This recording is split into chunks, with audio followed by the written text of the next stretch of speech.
Did you guys watch Dragon Ball Daima episode 20, and do you accept the Super Saiyan 4 explanation?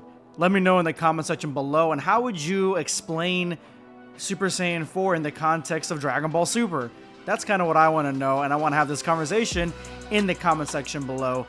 But this episode was fantastic. Right off the bat, we get Goku versus Goma, and we can see that, as I said in my previews, looking at the leaks, it looks like a completely one-sided fight. Super Saiyan 4 Goku is just so much stronger than Goma, it's almost not even fair. Now, Goma, granted, does become a little bit more agile, and he becomes a little bit more dense and stronger throughout the fight, mainly due to the fact that the third eye kept resetting him. It almost is like a unlimited Zenkai. Not only does it heal, it replenishes, and it makes you stronger. It is by far the most broken item in all of Dragon Ball. And in contrast to the fighting style that mini Super Saiyan 4 Goku had, adult Super Saiyan 4 Goku actually fights a lot different than the little mini version, meaning that to me, I think that if you had put them both in a video game, you get two completely different fighting styles from them, because the mini Goku uses his tail a lot, he jumps around a lot, he ends up bouncing up and down the walls a lot. Like, he is really springy, kind of fights like Gon from Hunter x Hunter, while the one that we got from the adult version, the fighting style, is more heavy-handed. It's almost like a gorilla, the way that Super Saiyan 4 Goku fights, throwing hands and slamming his giant forms against either ki balls, ki attacks, or just Goma himself. Like, Goma was taking some heavy-duty fists. Like, he was definitely struggling to stay up, but he kept getting revived by the third eye. Goku needed to get Goma in a position where he could basically freeze him, because the only way you can defeat Goma is by removing the third eye, basically meaning that Goma is invincible unless that third eye is removed, which is probably one of the strongest Dragon Ball characters we've ever seen up to this point. Stronger than Beast Gohan, stronger than Black Frieza, stronger than Beerus, because if Goma can continuously just get revived and take these hits and get stronger by them, I mean, how strong could he possibly get? Well, in this episode, we actually get to see how strong he can possibly get. So Goku really needed to put him down, and in my opinion, he did a little bit of overkill. Now, there are some amazing references to some great intros from Dragon Ball Z with Super Saiyan 4 Goku. I mean, you guys can see them here. Like, these references are goated. We absolutely won.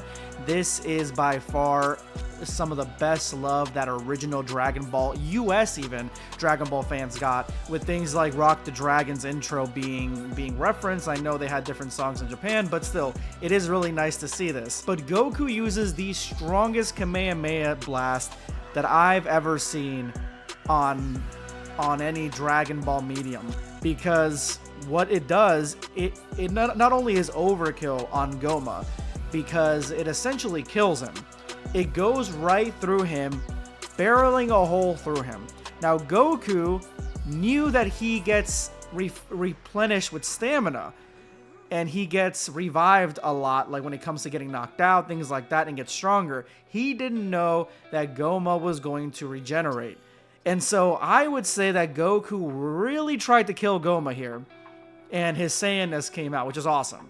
It's Dragon Ball GT, the edginess that we got from Dragon Ball GT and Dragon Ball Daima. He absolutely tried to murk him. He tried to kill him, because that hole was huge. And even Goma was like, what the hell was that? Everybody was in shock, because this could have easily killed Goma if the third eye didn't regenerate him. And Goku had no way of knowing that third eye was going to regenerate him. So Goku's on demon time. This is essentially the same thing as Super Saiyan Blue Gogeta almost killing Broly. Like, this is exactly the same thing. But also, the reason that this Kamehameha wave is so powerful is because it broke through every layer of the demon realm. The demon realm isn't like one whole world. It's almost like planes of existence, like Dante's Inferno, like huge universes stacked on top of each other like a sandwich. And so he blasted with the Kamehameha blast a hole through all of them. making his own portals, essentially. So now everybody can kind of maneuver through this. He changed artificially the landscape of the demon realm when it comes to politics, geography, everything, because now they're all intermingling. The heavy gases from the crappier demon realms are now being sucked into the hole. The water that's excessive in the second one being sucked into the hole. Everything is almost at equilibrium here, which is such a cool way to have the outcome of a Kamehameha blast really do something. Like, this was honestly artful, expert storytelling. I loved it.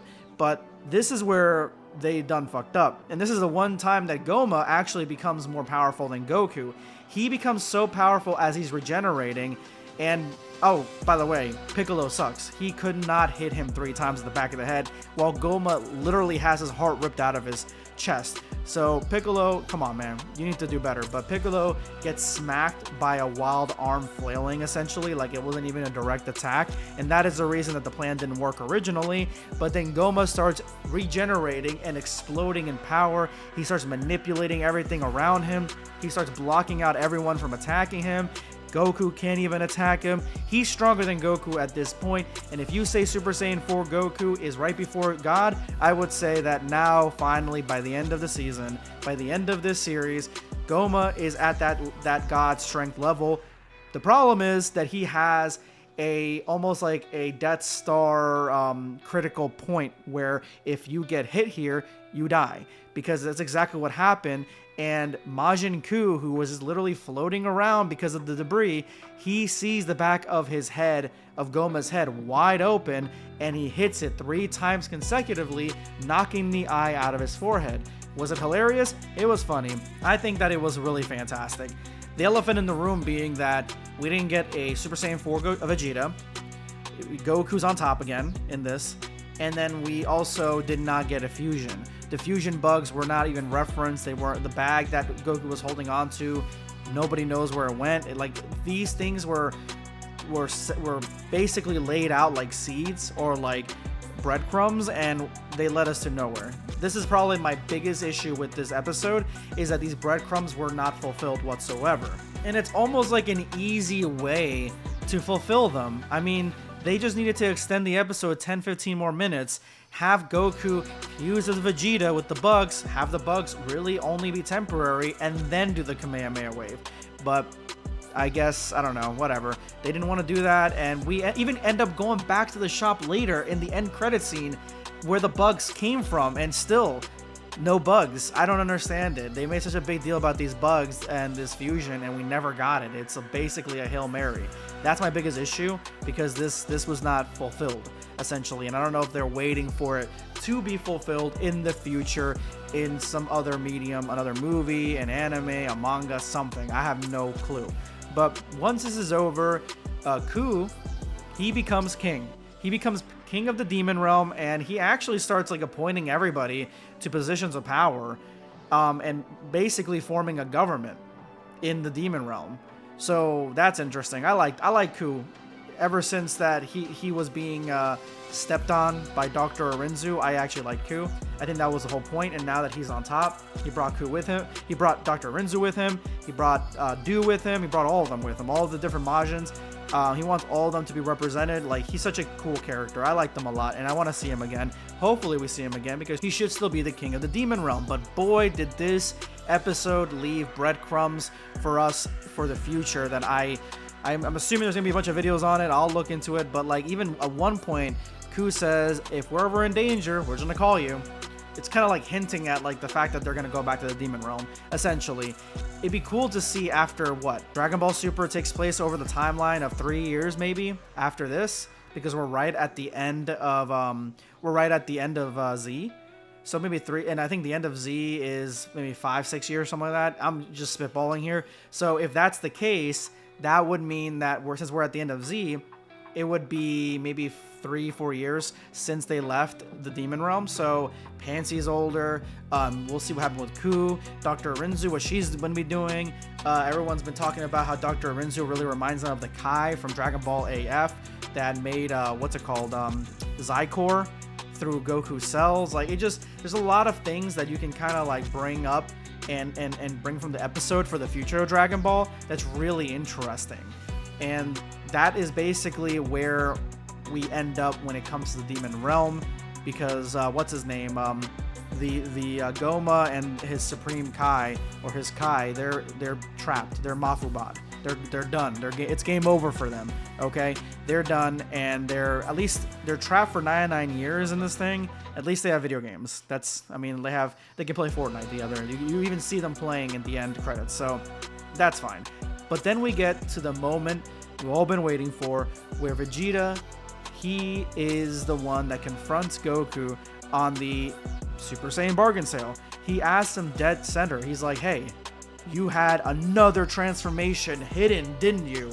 Didn't you? And Goku says, well, I kind of had it after Buu. Like, I knew it was there, basically, because he had to train to get stronger, but he didn't use it. Or he couldn't use it. Well, he didn't master it. Whatever the case was, he couldn't activate it. He couldn't go into it. And that is why Neva unlocked it for him, or at least pushed him into it, is essentially what I see happening. And I guess he always had it after Buu, but he just never went into it, at least not deliberately, and Neva activated for him on purpose. I don't know why Goku never went into it. Maybe it doesn't align with him, whatever the case. Maybe it's hard to go into, whatever the case is. But this is where we get that Goku calls it Super Saiyan 4. And that is the official name now for Super Saiyan 4. There you go, same name. I told you guys, might as well either just keep it the same or Super Saiyan Majin. That's basically the way that I would have done it.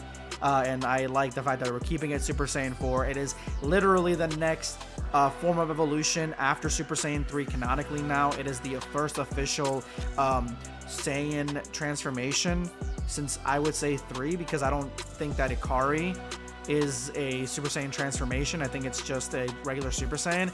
And then you have all the God forms. Those are just God forms with Super Saiyan infused.